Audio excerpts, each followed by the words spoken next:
बिस्मिल्लाहिर्रहमानिर्रहीम अस्सलाम वालेकुम। All about clinical psychology YouTube channel पे खुश आमदीद। नेक्स्ट मैं आपके साथ वीडियो जो है वो शेयर कर रही हूँ MSc psychology course outline part 2 की। इसमें हम फोर्थ पेपर डिस्कस करेंगे, ठीक है, बिहेवियर न्यूरोसाइंस, जो कि 100 मार्क्स का है, ठीक है। इसमें अभी मैं आपके साथ शेयर करूँगी अपना एक्सपीरियंस पेपर्स का, ठीक है, और बहुत से जो पेपर्स मैंने रिव्यू किए, पास्ट पेपर्स, ठीक है, मैं आपके साथ शेयर भी करती रही हूँ, अपलोड किए हैं मैंने वीडियोस, ठीक है। मैं आपको उनके अकॉर्डिंग, अपने तजुर्बात के अकॉर्डिंग बताऊँगी कि कौन से चैप्टर्स जो हैं वो इम्पॉर्टेंट हैं, आपको कौन से चैप्टर जो है वो ज़्यादा ज़रूरी है याद करने के लिए या समझने के लिए, ठीक है।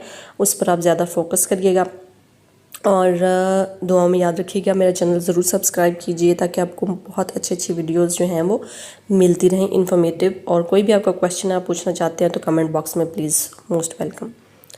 चलिए स्टार्ट करते हैं। बिहेवियर इम्पॉर्टेंट और डराने वाला जो है वो सब्जेक्ट है ये बिहेवियर न्यूरोसाइंस का, और ये बहुत मुश्किल पेपर होता है, ये वाकई मुश्किल होता है, इसमें डरने की ज़रूरत भी है, ठीक है।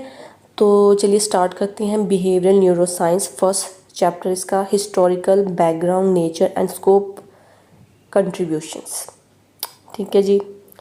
बी पार्ट है जी contribution if various areas in the field of this discipline, Darwinian theory of evolution, experimentation. अब जो डार्विन की थ्योरी है एवोल्यूशन की, ये बहुत इंपॉर्टेंट है, ठीक है, ये आपने लाजमी करनी है। सेकेंड है जी method of study, research in the neuroscience, method यानी कि रिसर्च मेथड्स क्या हैं न्यूरोसाइंस में स्टडीज़ के। नर्वस सिस्टम है, human brain, non invasive and invasive electro physiological techniques, ठीक है। हिस्टोरिकल टेक्निक्स, फार्माकोलॉजिकल टेक्निक्स, ठीक है। बी पार्ट है behavioural methods, neuropsychological assessments, other techniques, learning, open field conditioning, ठीक है। इसमें न्यूरो एनाटॉमी आ जाती है थर्ड चैप्टर में। The neuronal characteristics, types, transmission and communication system. अब न्यूरो एनाटॉमी जो है वो बहुत इंपॉर्टेंट है, ठीक है। ये चैप्टर, थर्ड चैप्टर जो है वो लाजमी आपने करना है। इसमें ए पार्ट आता है जी द न्यूरॉन क्या है उसके बारे में आपको पिक्चर के साथ, वो आपको ये भी कह सकते हैं कि इसकी पिक्चर बनाइए, डायग्राम बनाइए न्यूरॉन की और उसको एक्सप्लेन करें, ठीक है, ये भी आपको कह सकते हैं। इसलिए आपको डायग्राम भी लाजमी बनानी आनी चाहिए न्यूरॉन की। Neuronal characteristics, types, transmission and communication system, यानी कि वो कैसी कौन कौन से टाइप्स के होते हैं न्यूरॉन्स, वो ट्रांसमिशन अपनी कैसे करते हैं एक न्यूरॉन से दूसरे न्यूरॉन तक, ठीक है। Neuronal conduction, control of molecules, EPSPs and IPSPs, resting and action potential, very important, ठीक है। रेस्टिंग एंड एक्शन पोटेंशियल आपको पता होना चाहिए। द सोडियम पोटाशियम पंप्स, ये आपको शॉर्ट क्वेश्चंस लाजमी आपको आ जाते हैं, ये आपने नहीं छोड़ने, ठीक है। इन पर ही आते हैं मोस्टली कि सोडियम पोटाशियम पंप्स क्या होते हैं, ठीक है, एक्शन पोटेंशियल क्या होती है, रेस्टिंग पोटेंशियल क्या होती है, IPSP क्या होता है, EPSP क्या होता है, ठीक है, ये आपको लाजमी पता होना चाहिए, ये आ जाते होते हैं। नंबर आगे नेक्स्ट है बी, नर्वस सिस्टम। पहले न्यूरॉन था, ठीक है, nervous system. Neurons and glia क्या होते हैं, ये ग्लियल सेल्स होते हैं, ठीक है, ग्लू लाइक सेल्स होते हैं ये, ठीक है। मैं आपके साथ वीडियोस शेयर करूँगी इफ़ यू वांट, तो कमेंट बॉक्स में ज़रूर बताइएगा कौन सी आपको वीडियो चाहिए, ठीक है। Neuro anatomical direction and plans, development of the nervous system, major structures, their functions and connections, cortex as separate structure, ठीक है, कॉर्टेक्स बहुत ज़रूरी है। Neuro anatomical tracing. नेक्स्ट है जी brain damage, cause of brain damage, very important. Neuro psychological disease, animal models of neuropsychological disease. इसमें जो brain damage है और कॉज ऑफ ब्रेन डैमेज है, यानी न्यूरोसाइकोलॉजिकल जो डिजीज़ हैं उनको आपने लाजमी वो कवर करना है, ठीक है। न्यूरोकेमिस्ट्री है फोर्थ चैप्टर। ए है इसमें methods of identifying neurotransmitters. B है synapses and transmission in the synapses, हाँ जी, ये बी पार्ट जो है वो बहुत इंपॉर्टेंट है, ये आपने लाजमी करना है। सी है जी characteristics of neurotransmitters. Neuromodulators and neuro hormones, इन दोनों में फ़र्क क्या होता है जी। न्यूरोमॉड्यूलेटर्स क्या होते हैं और न्यूरल हार्मोन्स क्या होते हैं, ठीक है। ये इसका फ़र्क आपको लाजमी, यानी इसकी करैक्टरिस्टिक्स जो हैं वो आपको पता होने चाहिए। न्यूरोट्रांसमीटर्स, डोपामाइन, वेरी इंपॉर्टेंट, ये तो आपने सबसे पहले करना, पहला चैप्टर भी छोड़ दें आप, ये पहले करें। न्यूरोट्रांसमीटर्स यानी डोपामाइन, नोरेपेनेफ्रिन, सेरोटोनिन, एसिटाइलकोलिन, गाबा, ग्लाइनेपेप्टिड्स, ठीक है। ये आपने, यानी ओपियोइड्स जो होते हैं उनको आप, ये वाला आपने, न्यूरोकेमिस्ट्री जो है वो बहुत इंपॉर्टेंट चैप्टर है, ठीक है। इसको आपने नहीं स्किप करना। इसमें synapses and transmission in the synapses, characteristics of neurotransmitters और न्यूरोट्रांसमीटर्स जिसमें डोपामाइन, नोरेपेनेफ्रिन ये सब आते हैं, ठीक है। नेक्स्ट ई पार्ट है metabolism pathway, structure, development of normal and abnormal behaviour, ठीक है जी। इसमें बी और डी जो है वो बी, सी और डी ये आपने लाजमी करना, ये नहीं आपने छोड़ना, ठीक है। यानी फोर्थ चैप्टर बहुत ज़रूरी है। फिफ्थ है मोटिवेशन, यस, होम्योस्टेसिस मस्ट है। होम्योस्टेसिस के बारे में लाजमी पूछते हैं, जहाँ मर्जी पूछें, चाहे एमसीक्यूज़ में, चाहे शॉर्ट क्वेश्चन में, चाहे बिग क्वेश्चन इस पर दे दें, ठीक है जी।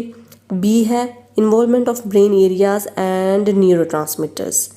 नंबर सी है, सी है drinking fluid and isotonic regulations. D है टेम्परेचर रेगुलेशन, थर्मोस्टेट, ETC यानी एक्सेट्रा एक्सेट्रा।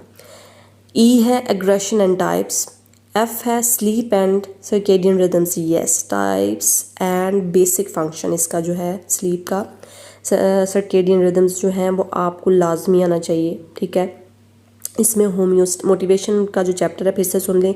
इसमें homeostasis, involvement of brain areas and neurotransmitters, ठीक है। इसमें स्लीप एंड सर्केडियन रिदम्स, इसकी टाइप्स, ठीक है। और G factor, eating types and disorders, weight, glucose and metabolic regulation, ये आपको लाजमी इस चैप्टर में कवर करना है। बाकी चाहे सब छोड़ दें मेरी तरफ से, लेकिन ये लाजमी करिएगा, ठीक है। जिन्होंने अपनी मतलब ज़्यादा टेंशन नहीं लेनी तो वो ये वाले टॉपिक्स जो हैं वो लाजमी क्लियर करें दूसरे चैप्टर्स को छेड़ने से पहले, ठीक है।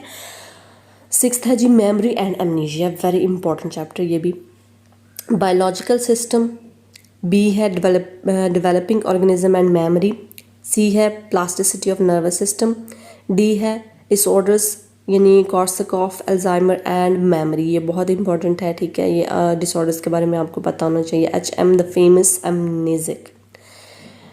इसमें biological system, developing organism and memory, plasticity और नर्वस सिस्टम, ये पूरा चैप्टर जो है ना वो बहुत इंपॉर्टेंट है, इस पर मस्ट आता होता है क्वेश्चन।